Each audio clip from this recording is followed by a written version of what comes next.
নির্দলীয় নিরপেক্ষ সরকারের দাবিতে আয়োজিত জনসভায় এসে পৌঁছলে বিরোধী দলীয় নেত্রী খালেদা জিয়াকে উচ্ছ্বসিত অভ্যর্থনা জানানো হয়। এরপর জাতীয় পার্টির সাবেক 2 এমপি মোহাম্মদ আলী এবং শাহ সোলায়মান ফকির বিরোধী দলীয় নেত্রীকে ফুল দিয়ে যোগদান করেন বিএনপিতে। আমি ভোট কেটে আসিনি, আমি বলেছি এই ভোট রুখতে হবে, আমরা রুখবো আওয়ামী লীগের পাতানো ভোট।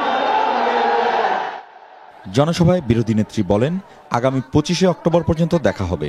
এর মধ্যে তত্ত্বাবধায়ক সরকারের বিল পাশ না করলে রাজপথের আন্দোলনে দাবি আদায়ের হুঁশিয়ারি দিয়েছেন বিরোধী দলীয় নেতা বেগম খালেদা জিয়া।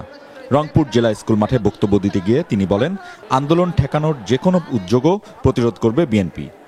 সময় আছে, এখনো সংসদে বিল নিয়ে আসেন এবং আইন পাশ করেন নির্দলীয় নিরপেক্ষ সরকারের।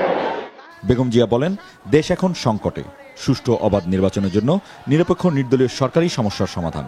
তিনি বলেন, 2007 সালে আওয়ামী লীগ বিচারপতি AKM হাসানকে মানেনি, আর এখন দলীয় প্রধান শেখ হাসিনার অধীনে কিভাবে নিরপেক্ষ নির্বাচন হবে।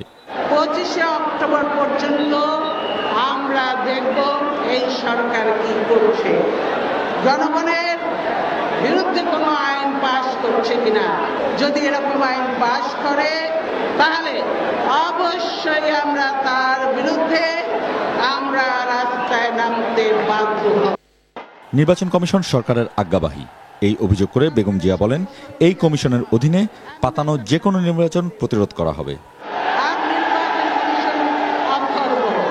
মেরুদণ্ডহীন, তারপরেও বলবো এখনো যখন আছেন তখন মেরুদণ্ড সোজা করে একটু দাঁড়ান, একটু সোজা করে দাঁড়িয়ে শক্ত ভাষায় কথা বলুন, জনগণের সাপোর্ট পাবেন। আগামী নির্বাচনে জয়ী হয়ে সরকার গঠন করলে রংপুরের উন্নয়নের প্রতিশ্রুতিও দেন নেত্রী।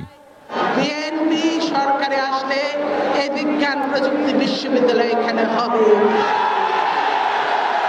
আরো আপনাদের যে দাবি আছে সেই দাবি পূরণ করব। আন্দোলনের দাবিতে আয়োজিত জনসভায় আওয়ামী লীগের সমালোচনা করে বেগম জিয়া বলেন, আওয়ামী লীগ ক্ষমতায় গেলে দেশে গুম, হত্যা, নির্যাতন বেড়ে যায়। আগামী নির্বাচনে রংপুরবাসীকে বিএনপির প্রতি সমর্থন দিতে বলেন 3 বারের নির্বাচিত সাবেক এই প্রধানমন্ত্রী।